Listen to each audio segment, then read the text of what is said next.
आप as someone जो इतने लोगों को फाइनेंशियल एडवाइस देते हैं, उनके लिए आप उनकी एस्टेट प्लानिंग करते हैं, आपको क्या लगता है इसको टालना कितना महंगा पड़ता है? आई एम श्योर आपने ऐसे केसेस देखे होंगे जहां बात बहुत बिगड़ गई होगी क्योंकि एक विल नहीं था, पता नहीं चल रहा है कि जो ओनर थे या जिन्होंने ये कमाई है ये इसका पास ऑन कैसे होगा। मैंने ये भी देखा है विल बनाने के बाद भी क्योंकि वो ठीक से नहीं बनाई, केस बहुत बिगड़ गया और वो नहीं हुआ जो एक व्यक्ति चाहता है ना। तो मेरे ही परिवार में एक केस हुआ, वहाँ पे क्या हुआ, एक फादर ने एक विल बनाई जिसमें उन्होंने कहा कि ये सारी संपत्ति मैं अपनी वाइफ को दे रहा हूँ और वाइफ नहीं रहेंगी तो ये मेरे बेटे को चली जाए, राइट। उन दोनों की डेथ कोरोना में हो गई, राइट। पहले डेथ किसकी हुई? पहले डेथ हुई हस्बैंड की, उसके बाद हुई उनकी वाइफ की। तो हस्बैंड की विल से वेल्थ किस पे आ गई? मदर पे आ गई। अब मदर ने तो विल बनाई नहीं है, तो अब मदर क्या हो गई? इंटेस्टेट हो गई। तो अब वो बेटे को नहीं मिलेगी, वो बाकी बच्चों में मदर की वेल्थ बराबर बढ़ जाएगी। और खाली अगर वो लॉयर उसके अंदर एक सर्वाइवरशिप क्लॉज डाल देता जिसमें वो लिखता अगर मैं जिसको ये संपत्ति दे रहा हूँ उसकी मृत्यु मेरे से 120 दिन के अंदर हो जाए तो ये पैसा अगले बेनिफिशियरी को चला जाएगा, उसको नहीं जाएगा। अगर वो एक छोटा सा क्लॉज उसके अंदर होता तो वो उनकी इच्छा पूरी होती है और उनके बेटे को ही मिलती हो। तो प्रॉब्लम ये नहीं है, विल ना बनाना तो बहुत बड़ी प्रॉब्लम है, विल ठीक से ना बनाना उससे भी बड़ी प्रॉब्लम है, क्योंकि फिर आपको एक फॉल्स सेंस ऑफ सिक्योरिटी आ जाती है कि मैंने विल बना दी पर ठीक से नहीं बनाई। मैंने बहुत सारी लॉ की बुक्स पढ़ी हैं, इंडियन भी पढ़ी हैं, बाहर की भी पढ़ी हैं। एक जो टर्म आती है ना बार बार जो बहुत सारे जज कोट करते हैं विल के बारे में, वो कहते हैं will always speak from the grave. Will तब बोलेगी जब आप जिंदा नहीं होंगे, आप क्लैरिफाई करने के लिए नहीं होंगे। अब विल को ही बोलना पड़ेगा ना आपके बिहाफ पे, तो इसको इतने अच्छे से बनाओ, इतने क्लियरली बनाओ कि कोई चांस ना हो, है ना। और ये एक ऐसा डॉक्यूमेंट इसमें एंड और में फ़र्क होता है, फ्रॉम और ऑन में फ़र्क होता है, छोटी छोटी चीज़ों में फ़र्क हो जाता है। इसकी ड्राफ्टिंग बहुत इंपॉर्टेंट है, वो बिल्कुल क्लियर से होनी चाहिए। क्लैरिटी से ही डिस्प्यूट अवॉइड होते हैं। तो क्या होता है सही तरीका? क्या मुझे एक लॉयर को लाना चाहिए, आपके जैसे एक एस्टेट प्लानर की हेल्प लेनी चाहिए, एक फाइनेंशियल प्लानर की हेल्प लेनी चाहिए? सही तरीका क्या है विल बनाने का? तो सबसे पहले आपको मन बनाना है। सबसे बड़ी प्रॉब्लम विल बनाते हुए ये है कि मैं चाहता क्या हूँ, और उसके बाद आपको सिनेरियोज बनाने कि अगर मेरी डेथ पहले हो जाती है, इसकी बाद में होती है तो क्या होगा, अगर मेरे बच्चों की डेथ पहले हो जाती है मेरे से तो क्या होगा। वो सिनेरियोज आपको सोचने होंगे और उन सिनेरियोज में आप क्या चाहते हैं आपकी संपत्ति के साथ हो वो आपको नोट करना पड़ेगा कहीं पर, क्योंकि ये फ्यूचर है, फ्यूचर बहुत अनसर्टेन है, राइट। पहली चीज़ ये। दूसरा, अब आपको इसे ड्राफ्ट करना है। जो आपने सिनेरियो बनाया, आपने अपनी इच्छा बनाई, आपने अपने सारी प्रॉपर्टी की डिटेल्स बना ली, आपको पता है किसको क्या देना है, बिल्कुल आप क्लैरिफाई हो गए और आपको ये भी क्लैरिटी है किस सीक्वेंस में ये एस्टेट किसके पास जानी है। अब आपको इसको ड्राफ्ट कराना है। ड्राफ्ट एक अच्छा लॉयर, पर वो लॉयर जो एस्टेट प्लानिंग में स्पेशलाइज करता हो। आप एक जनरल लॉयर के पास जाएंगे तो शायद उनको जो हो सकता है इतना नहीं पता होगा, पर जो स्पेशलिस्ट लॉयर है इसका उसको ज़रूर पता होगा इसमें क्या क्या प्रॉब्लम आ सकती है। और वो जो छोटे छोटे क्लॉज, जैसे मैंने वो सर्वाइवरशिप क्लॉज बताया, एक क्लॉज और होता है, मैम बड़ा अच्छा क्लॉज मुझे लगा, वो होता है नो कॉन्टेस्ट क्लॉज। हम विल के अंदर एक क्लॉज डाल देते हैं, जो इस विल को चैलेंज करेगा उसको वो भी नहीं मिलेगा जो ऑलरेडी मिल रहा है। तो अब वो मुश्किल कर रहे हैं। हाँ, तो इस तरीके के क्लॉजेज एक नॉर्मल लॉयर नहीं डालेगा, क्योंकि उनको पता ही नहीं कि ये सब चीज़ें हो सकती हैं, ये सब पॉसिबल है। तो आपको स्पेशलिस्ट एस्टेट प्लानिंग लॉयर के पास जरूर जाना चाहिए, जिसका काम, आज का ज़माना स्पेशलाइजेशन का है या सुपर स्पेशलाइजेशन का है, तो आपको स्पेशलिस्ट की मदद लेनी चाहिए विल को ड्राफ्ट करने के लिए। और दूसरी चीज़, इसको विटनेस प्रॉपर लोगों से कराना चाहिए और रजिस्टर जरूर कराना चाहिए। रजिस्ट्रेशन कानूनी रूप से ऑप्शनल है, पर आप मान के चलें ये कंपल्शन है, क्योंकि मेरी विल जितनी मजबूत होगी उतने ही ज़्यादा चांस है मेरी इच्छा आगे जाके लागू होगी। राइट। चलिए, आपने झगड़े की बात की कि भाई विल बना भी है तब लोग जो है लड़ते हैं, तो इसमें आप एक क्लॉज डाल सकते हैं कि जो लड़ेगा उसको हिस्सा नहीं मिलेगा।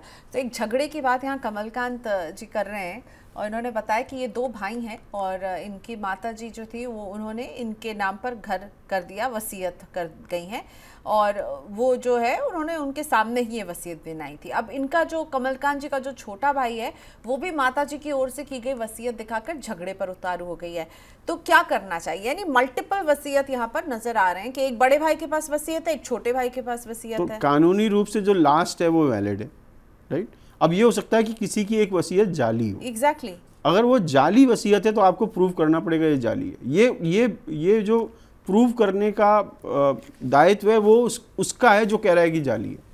ये नहीं, अगर दोनों कह रहे हैं मेरे पास सही है, मेरे पास सही तो है, एक तो लास्ट होगी ना। जो लास्ट वाली है कानून रूप से वैलिड हो जाएगी। हाँ। आपको लास्ट से पहले वाली वैलिड करानी है क्योंकि ये वाली जाली है आखिरी वाली, तो आपको प्रूव करना पड़ेगा ये जाली है, इसमें ये प्रॉब्लम्स है, राइट। तो आप एक अच्छे कानूनी सलाहकार से सलाह करें और उसमें देखें कि उसमें क्या वो ठीक से बनी है, विटनेस सही है, विटनेस कंफर्म कर रहे हैं कि हमने साइन करते हुए देखा, विटनेस का क्या रिलेशनशिप है, जिसको पैसा मिला है, उन सब चीज़ों से बहुत चीज़ें पता लग सकती हैं कि ये विल प्रॉपरली बनी है या नहीं बनी।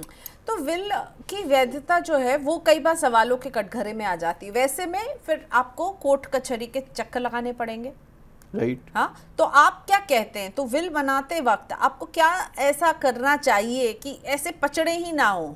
रजिस्ट्री नहीं मैम, रजिस्ट्रेशन तो एक तरीका है। अब मैं आपको एक और ऑप्शन देता हूँ। आप एक प्राइवेट फैमिली ट्रस्ट बनाओ और ट्रस्ट में प्रॉपर्टी ट्रांसफर कर दो। तो हमने एक टर्म यूज़ की थी एग्जीक्यूटर, राइट। एग्जीक्यूटर क्या है? जो आपका मरणोपरांत एजेंट है, जो आपकी विल को इम्प्लीमेंट करता है। अगर मैं आपसे पूछूं आपकी विल का बेस्ट एग्जीक्यूटर कौन है, कौन होगा आपके लिए? जिसको मैं ट्रस्ट करती हूँ, किसी ऐसे व्यक्ति को चुनूंगी। मैं कहूँगा आपसे अच्छा आपकी विल का एग्जीक्यूटर कोई है ही नहीं। पर अगर मैं इसलिए विल बना रही हूँ कि मेरे बाद इसे एग्जीक्यूट करना है। ट्रस्ट में आप अपनी एक तरीके से विल अपने जीते जी एग्जीक्यूट कर जाते हैं। ओके। क्योंकि आप अपनी लाइफ टाइम में एक एंटिटी में पैसा ट्रांसफर करते हैं और उसके अंदर लिख जाते हैं मेरे बाद ये होगा। अब इसका टाइटल चेंज नहीं होता, मालिकाना हक चेंज नहीं हो रहा, अब खाली क्या हो रहा है? बेनिफिशियरी अपने आप चेंज होता जा रहा है। तो अब ये किस चैलेंज होना इम्पॉसिबल है क्योंकि आपने अपने जीते जी एग्जीक्यूट कर दी। आपके बाद लोग आपकी विल को चैलेंज ज़्यादा करते हैं, आपके जीते जी लोग नहीं करेंगे क्योंकि आप हो डिफेंड करने के लिए। बाद में कहेंगे जी इनसे गलती से बनवा ली, ज़बरदस्ती करके बनवा ली, खाली पेज पे साइन लेके बाद में बना ली, इस तरीके की चीज़ें बोलेंगे। पर मैंने ही अगर एग्जीक्यूट कर दी अपनी विल थ्रू अ ट्रस्ट, तो अब चांस ही नहीं, मेरे से थोड़ी आके बोलेंगे कि आपने गलत किया है, वो मेरे बाद बोलेंगे। तो ट्रस्ट अगर आप बनाते हैं, प्रॉपर प्राइवेट फैमिली ट्रस्ट, वो बेटर सॉल्यूशन है देन अ विल। पर क्योंकि वो एक कॉम्प्लेक्स तरीका है थोड़ा सा, तो कई लोग उसे अवॉइड करते हैं। पर कम से कम अगर एक आदमी को बनानी चाहिए विल, तो जरूर हर व्यक्ति को बनानी चाहिए। तो विल बनाते वक्त दीपक सर आपने क्या देखा है कि गलतियां क्या करते हैं लोग जब वो विल अपनी बना रहे होते हैं? तो सबसे पहली गलती क्या होती है? अगर आप पे फिजिकल एसेट्स हैं और आप उसमें रेशियो बता जाते हैं, तो आप झगड़ा छोड़ जाते हैं। आप पे लैंड है, आपने कहा आधा बड़े लड़के को, आधा छोटे लड़के को, कौन सा आधा बताया नहीं, दोनों भाइयों को सड़क के पास वाला चाहिए। आप पे ज्वेलरी है, आप कह रहे हो 1/3 बड़े को, 1/3 छोटे को और 1/3 ये बेटी को भी दूंगा। दोनों डॉटर इन लॉ और डॉटर को सेम नेकलेस चाहिए। आपने क्या छोड़ा? झगड़ा। विल बनाने के बावजूद झगड़ा छोड़ा। तो इसका मतलब अगर आप पे रियल प्रॉपर्टी है जिसको आप टच कर सकते हो, तो उसको स्पेसिफिकली डिस्ट्रीब्यूट करो। अगर आप पे लैंड है और आप उस लैंड के मैप को अगर विल में इंक्लूड कर देते हो और उसमें एक लाइन ड्रॉ करके बताते हो कि ये वाला हिस्सा इसका, ये वाला हिस्सा इसका, तो अब आप क्या छोड़ रहे हो? क्लैरिटी। आप पे ज्वेलरी है, हर एक ज्वेलरी के पीस की फोटोग्राफ क्लिक करो और उस पर नंबर डालो हर फोटोग्राफ।